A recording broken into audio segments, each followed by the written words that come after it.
Hey guys, and welcome back. My name is O'Haple, and today I'm going to be showing you how to make this virtual reality headset. This video is the companion video to the written tutorial that is going to be hosted over on roadtovr.com. Check the description for the link to that. It is going to be the full tutorial. This is just the overview video. What you'll get is for about $20. You'll get what you see on screen. It's a great homemade virtual reality headset with emphasis on being cheap and accessible to as many people as possible. It doesn't take a whole lot of technology, doesn't take a whole lot of time or money.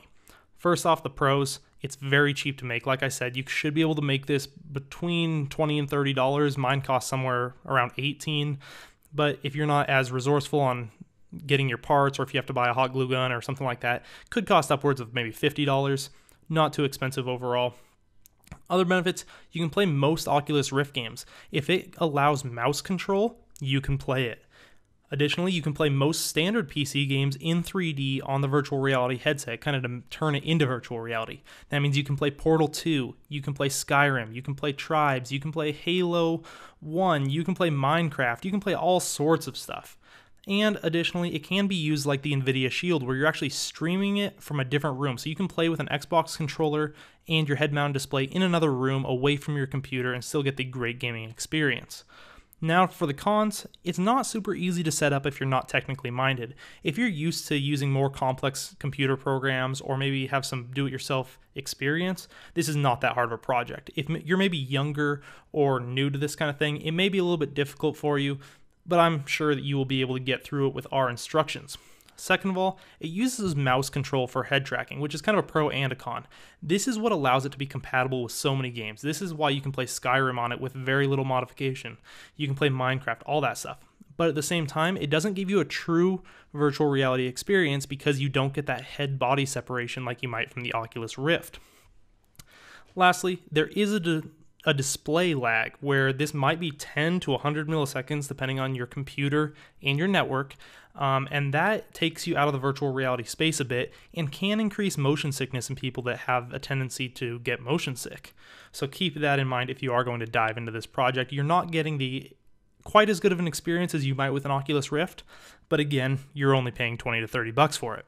I should note that this project can be done with a Durovis Dive. That is a very similar head-mounted display that uses your phone, and what that allows you to do is not have to build the box. It's a much more professional-looking device, but again, that will cost you a little bit more. You can check the links in the description or in that tutorial for links to Durovis. It's DUROVIS.com. Now, what you see on screen is the programs that it takes to actually get this to work. There's only two programs that are absolutely required, and that's FreeTrack, which is the program you see on the top left. And what that does is it detects the LED and moves it around and tracks your mouse around with the LED. The second program that you absolutely must have is called SplashTop. It is a paid program that you have to get on your phone and on your computer, and what that does is it allows you to mirror your computer display on your phone to get it in the head-mounted display. This is to save you costs from having to actually go out and buy a display for your head-mounted unit.